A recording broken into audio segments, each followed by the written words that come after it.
Negara Yordania. Yordania nama resminya adalah Kerajaan Hasyimiyah Yordania.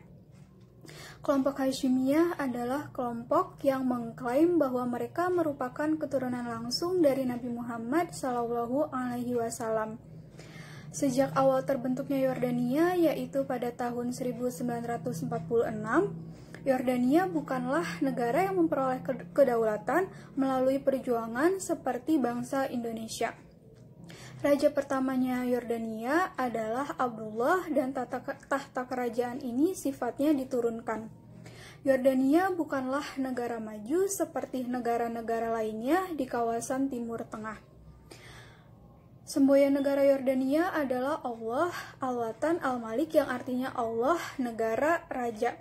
Ibu kota dan pusat pemerintahan Yordania adalah Amman.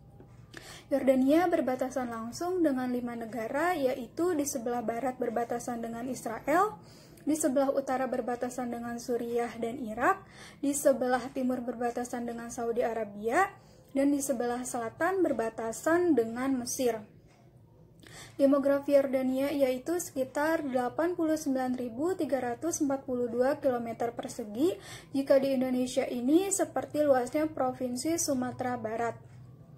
Yordania ini memiliki jumlah penduduk sekitar 10 juta orang, yang 2,4 jutanya merupakan pengungsi dari Palestina dan 700.000 lainnya merupakan pengungsi dari Suriah dan Irak. Konstitusi di negara Yordania. Konstitusi Yordania dibentuk pada 8 Januari 1952. Dalam praktiknya, konstitusi tersebut telah banyak diamandemen hingga sekarang. Namun, intinya tetap sama, yaitu secara garis besar mengatur tentang posisi kerajaan, hak eksekutif raja, serta hak dan kewajiban warga negara. Konstitusi Yordania yaitu sangat jelas memperlihatkan peran sentral dari raja. Misalnya, walaupun raja telah menunjuk Perdana Menteri untuk melakukan tugasnya sebagai kepala pemerintahan, namun peran raja masih sangat sentral. Contoh lainnya yaitu misalnya jika di Indonesia konstitusi dibuat oleh MPR, misalnya jika ada perubahan atau mau melakukan perubahan, dapat langsung dilaksanakan apabila telah mendapat persetujuan 2/3 dari anggota MPR. Namun di Yordania, walaupun ada majelisnya, jika raja tidak berkenan, maka tidak dapat dilaksanakan. Saya jelaskan terkhusus untuk hubungan Indonesia dengan Yordania. Sebagaimana yang kita ketahui bahwa pada saat ini Indonesia dan Yordania memiliki hubungan yang cukup baik dikarenakan hubungan tersebut telah terjalin sejak tahun 1951 sampai sekarang, dan di tahun 2021 nanti akan diperingati sebagai 70 tahun hubungan Indonesia dengan Yordania. Kita juga perlu ketahui terkait Indonesia, kedutaan Indonesia untuk Yordania mulanya berada di Baghdad karena pada saat itu Baghdad memiliki kedutaan yang cukup besar. Baru di tahun 1984 kedutaan Indonesia untuk Yordania dipindah di Amman di ibu kota Yordania.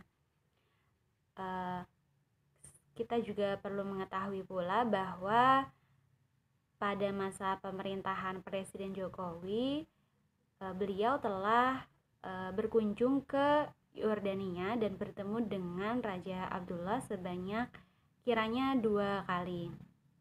Dan untuk menteri-menterinya sendiri, ada pula Menteri Luar Negeri di tahun 2016 sampai sekarang tercatat 3 kali berkunjung ke Yordania. Dilanjutkan juga ada Menteri Pertahanan, yaitu yang pada saat dijabat oleh Bapak Riyamizat Riyacudu juga pernah berkunjung ke Yordania. Kemudian Menteri Pariwisata pun pernah berkunjung ke Yordania, dan anggota Dewan Perwakilan Rakyat Komisi 1 juga pernah berkunjung ke Yordania.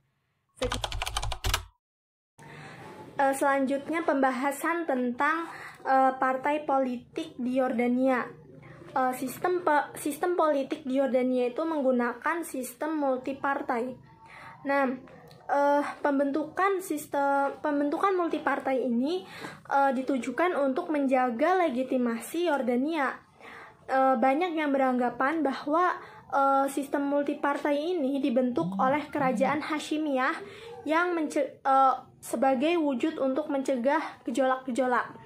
Nah, sistem multipartai ini sangat welcome terhadap kelompok-kelompok oposisi, tetapi juga terdapat peran kerajaan yang sangat kuat dalam mempengaruhi interaksi antar politik, antar partai.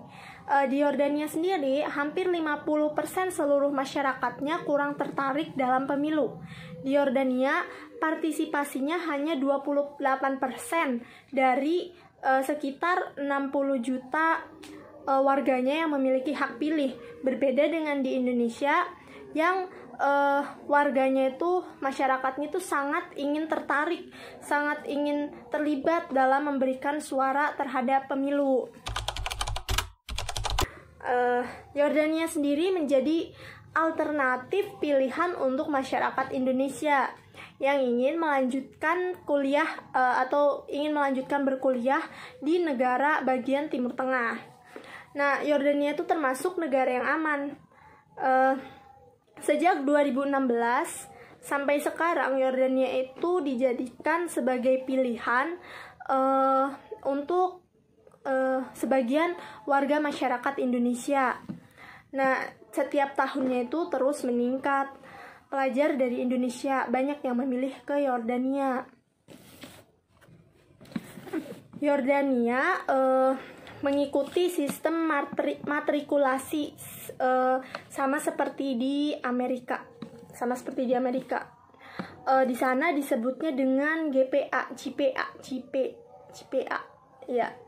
Atau di Indonesia itu istilahnya IPK.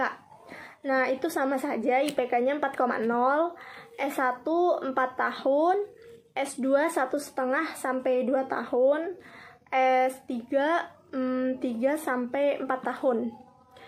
Tidak jauh beda dengan di Indonesia, kurang lebih sama dengan di Indonesia.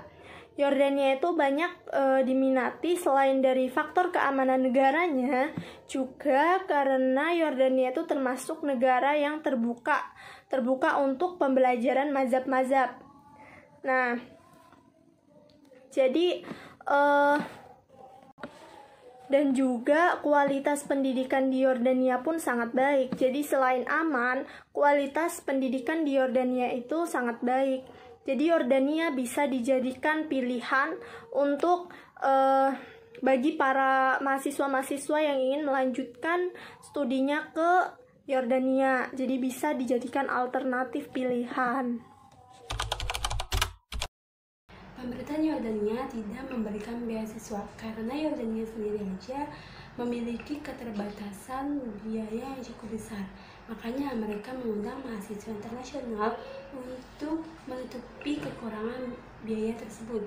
Karena mahasiswa internasional ini biayanya lebih besar daripada mahasiswa lokal. Namun bagi negara yang mayoritas Muslim, Raja Yordania yaitu Raja Abdullah memberikan keringanan biaya khusus apabila mereka ingin belajar terkait ilmu-ilmu Islam di Yordania. Saya akan menjelaskan sedikit mengenai keadaan ekonomi di Yordania di tengah wabah COVID-19 pada saat ini. Jadi, di Yordania sendiri sebelum adanya COVID-19 pun sudah mengalami fase di mana perekonomiannya sangat buruk. Hal itu dikarenakan Yordania tidak memiliki kekayaan alam tidak seperti halnya Indonesia. Di Yordania itu yang menyebabkan tidak ada pemasukan pajak negara. Di Yordania banyak sekali dibantu oleh negara-negara besar seperti halnya Amerika, Rusia, Eropa, dan lain-lain. Hal itu yang menyebabkan Yordania kuat politik globalnya dengan negara-negara besar tersebut. Di Yordania sendiri di tengah wabah COVID-19 sendiri banyak sekali penduduknya yang mengalami kelaparan karena sistem perekonomian di sana berhenti sehingga menimbulkan resesi yang sangat buruk.